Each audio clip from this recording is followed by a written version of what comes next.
ఈరోజు కంటతడి పెట్టించే అందమైన ప్రేమ కథ గురించి తెలుసుకుందాం.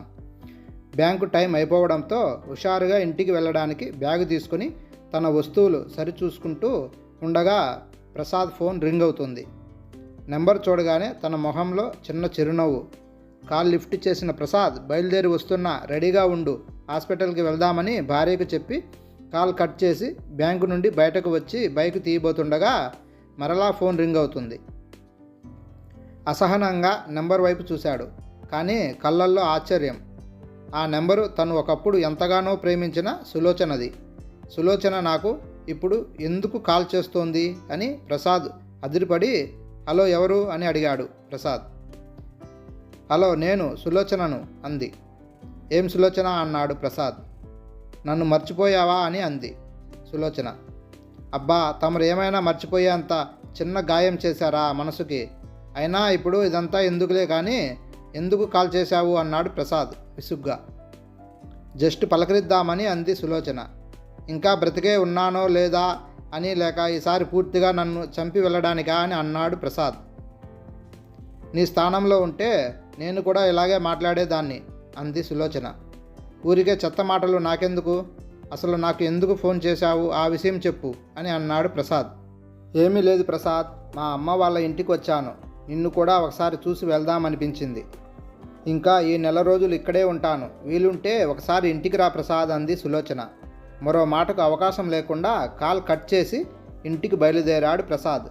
ఇంటికి వెళ్ళగానే గుమ్మంలో తన కోసం ఎదురు చూస్తూ తన భార్య సురేఖ ఎదురొచ్చింది. సురేఖ 9వ నెల గర్భవతి. నవ్వుతూ ఎదురొచ్చిన సురేఖకు భర్త ముభావంగా ఉండడం కనిపించింది. సురేఖ ఏమీ మాట్లాడకుండా భర్త చేతిలో బ్యాగ్ అందుకుని వెళ్ళిపోయింది. ప్రసాద్ హాల్లో టీవీ ఆన్ చేసి చూస్తున్నాడు అన్న మాటే కానీ పాత జ్ఞాపకాలు తలుచుకుంటూ ఉన్న ప్రసాద్కి గుండెల్లో ఏదో బాధ. సులోచన గుర్తుకొస్తుంది. చిన్నప్పటి నుంచి ప్రసాద్, సులోచన, సురేఖ అందరూ కలిసి పెరిగారు, కలిసి చదువుకున్నారు. ముఖ్యంగా సురేఖ ప్రసాద్కి మేనత్త కూతురు. సులోచన ఏమో క్లాస్మేట్. సులోచన చిన్నప్పుడే తండ్రి చనిపోయాడు. తన తల్లితో కలిసి అమ్మమ్మ, తాతయ్యతో ఉండేది. ప్రసాద్కు 2 చెల్లెళ్ళు. తల్లి గృహిణి, తండ్రి ఎల్ఐసి ఆఫీసులో చిన్నపాటి ఉద్యోగం. అందరూ ఒకే ఏరియాలో ఉండడం, కలిసి ఆటలు, చదువులు కూడా. అలాగే పెరుగుతూ తమకే తెలియకుండా ప్రసాద్, సులోచన ఒకరినొకరు ఇష్టపడ్డారు. స్నేహం పరిధి దాటి ప్రేమలో అడుగుపెట్టారు. అందరిలో ఉన్నప్పుడు మామూలుగానే ఉన్నా ఒకరంటే ఒకరికి చెప్పలేనంత ఇష్టంగా ఉండేవారు. వయసుతో పాటు అందం, ఆకర్షణీయం, తెలివితేటలు సులోచన సొంతం. ప్రసాద్ కూడా ఒకరోజు తన మనసులోని మాటను సులోచనకు చెప్పాడు. తను కూడా ఒప్పుకుంది. విశాఖపట్నం నుంచి సులోచన చదివే కాలేజీలోనే ప్రసాద్ కూడా జాయిన్ అయ్యాడు. స్వతహాగా ఇద్దరు తెలివైనవారు, చదువులో కూడా ముందుండేవారు. కాలేజీలో క్లాస్ అయిపోగానే కలుసుకునేవారు. ఇద్దరు మాటలకు కూర్చుంటే సమయం తెలిసేది కాదు. చిన్ననాటి స్నేహితులు కాబట్టి ఎవరూ వారిని అనుమానంగా చూడలేదు. డిగ్రీ మొదటి సంవత్సరంలో ఉండగా ప్రసాద్ పూర్తిగా సులోచన ప్రేమలో పడి ఫెయిల్ అయ్యాడు. సులోచన కూడా పాస్ మార్కులతో పాస్ అయ్యింది. ఇంట్లో తిట్లు, దండకాలు మొదలయ్యాయి. ఇద్దరూ ఇక అప్పటి నుండి సీరియస్గా చదవడం మొదలుపెట్టారు. వాళ్ళిద్దరూ కలిసి జీవించబోయే జీవితం గురించి కలలు కనేవారు. ఇద్దరిది ఒకటే కులం కాబట్టి పెళ్లికి కూడా ఏం ఆటంకం ఉండదు అని ఆశపడ్డారు. ప్రసాద్ భార్య బావా కాఫీ అంటూ చేతిలో కాఫీ కప్పుతో నిండు గోదారిలా, చేతి నిండా గాజులతో, పెద్ద కుంకుమ బొట్టుతో నిదానంగా నడుచుకుంటూ వచ్చి కాఫీ ఇచ్చింది సురేఖ. పాత జ్ఞాపకాల నుండి ప్రసాద్ బయటకు వచ్చి కాఫీ కప్పు అందుకుంటూ సోఫాలో ఉన్న కొత్త చీర, గాజులను చూస్తూ ఏంటిది, ఎవరిచ్చారు అన్నాడు. అయ్యో, చెప్పడం మర్చిపోయా బావా, ఉదయం మన ఇంటికి సులోచన వచ్చింది. నా కోసమని ఇవి ఇచ్చి వెళ్ళింది అంది సురేఖ. మనసులో ఉన్న కోపాన్ని కంట్రోల్ చేసుకున్నాడు ప్రసాద్.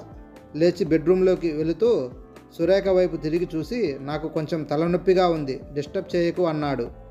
అలాగే బావా, మరి హాస్పిటల్కు? ఈరోజు వద్దు, రేపు వెళ్దాంలే అంటూ వెళ్ళిపోయాడు.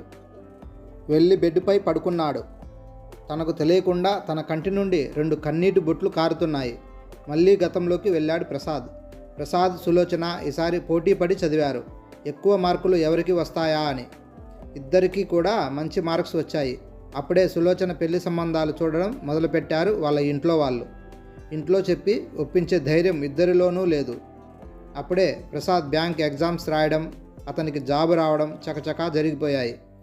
అదే విషయాన్ని సులోచనకు చెబుదామని సంతోషంగా సులోచన వాళ్ళ ఇంటికి వెళ్ళాడు. ఇంట్లో ఎవరూ లేరు.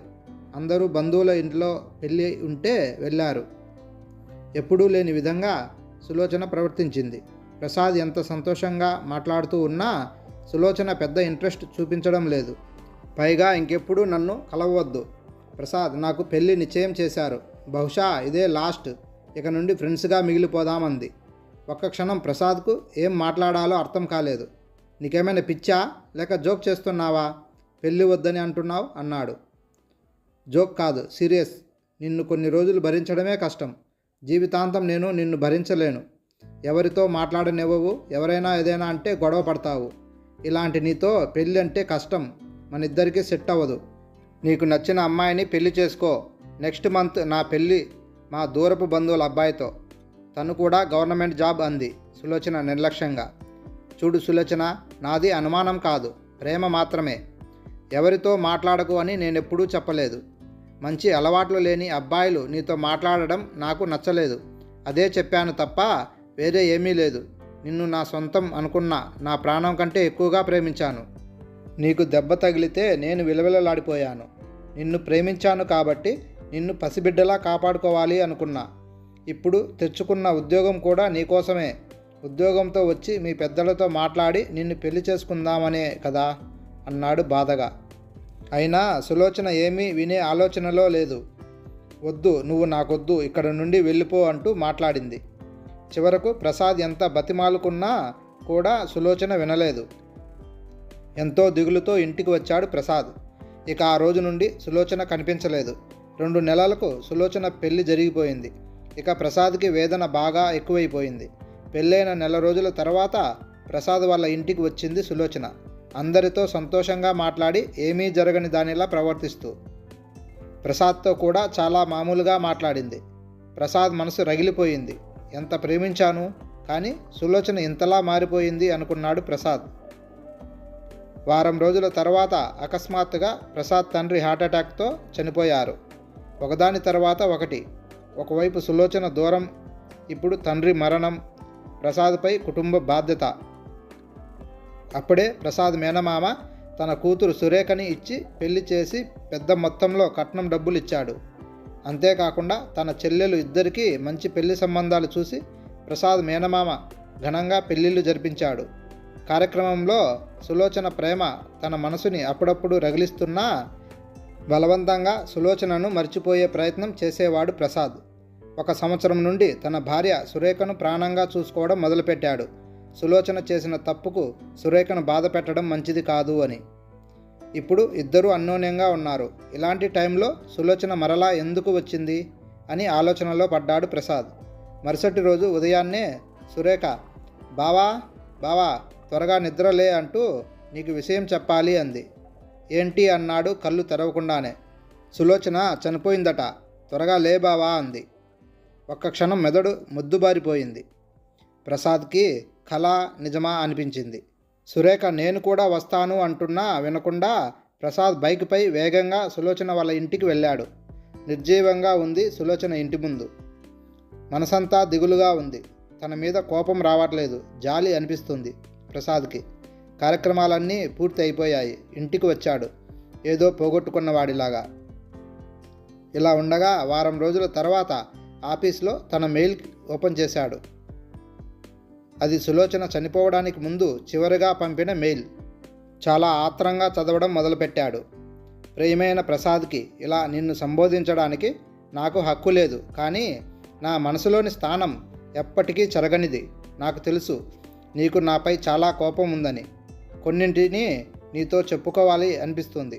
ఇప్పటికైనా నా మనసులోని బాధను తగ్గించుకోవాలి అనిపిస్తోంది. మొదటిగా నిన్ను నేను పెళ్ళికి నిరాకరించిన సందర్భం. నీవు నాతో విడిపోవడానికి కొన్ని రోజుల ముందు మీ అమ్మ నాన్న నన్ను మీ ఇంటికి పిలిచారు.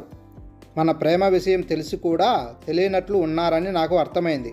ఆ రోజు మీ అమ్మ చెప్పిన విషయం, నేను మీ ఇంటి కోడలు అవడం వారికి ఇష్టం లేదని, ఇంకా నీ మేనమామ కూతురితో నీ పెళ్ళి జరగాలి అనేది వారి నిర్ణయమని.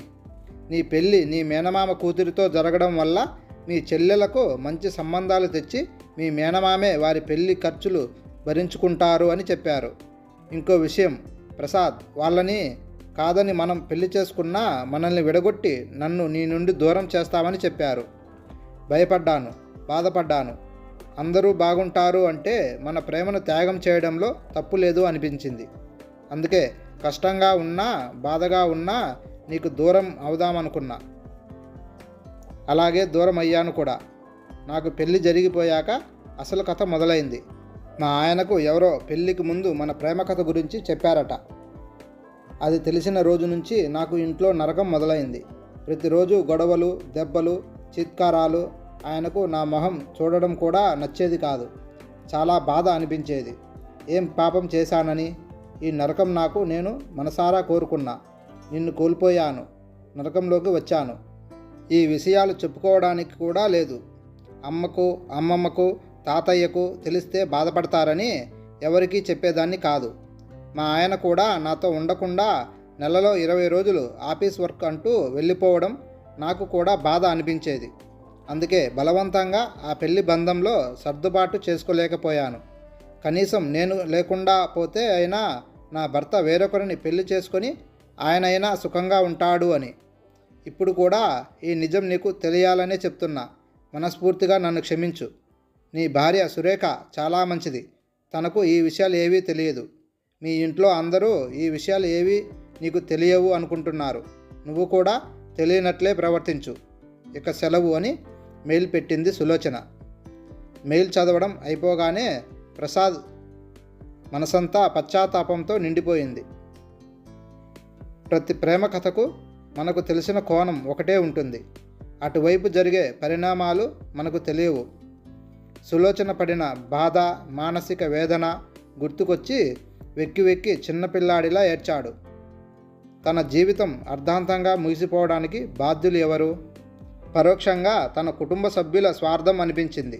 కానీ చివరిగా ఎవరిని ఏది అనకూడదు అని ప్రసాద్ సంతోషమే తన చివరి కోరిక అని సులోచన చెప్పకనే చెప్పింది. తన సులోచన తిరిగి ఇక రాదు, కానీ తన ప్రేమ జ్ఞాపకాలు ఓదార్పుగా తన జీవితం సాగిపోవాలి అనుకున్నాడు. ఫోన్ మోగింది. తన భార్య సురేఖ కాన్పు నొప్పులతో ఉంటే ఆసుపత్రిలో చేర్పించామని ప్రసాద్ చెల్లెలు చెప్పింది. ప్రసాద్ హాస్పిటల్కి వెళ్ళాడు. పండంటి పాప పుట్టింది. సంతోషంగా పాపని గుండెకు హత్తుకున్నాడు ప్రసాద్ మనసు చాలా సంతోషంగా నిండిపోయింది. దూరమైన సులోచన ప్రేమ మళ్ళీ తన పాప రూపంలో తనకు దగ్గరైందని. హాయ్ ఫ్రెండ్స్, ఈ కథ మీకు నచ్చినట్లయితే please like and subscribe friends.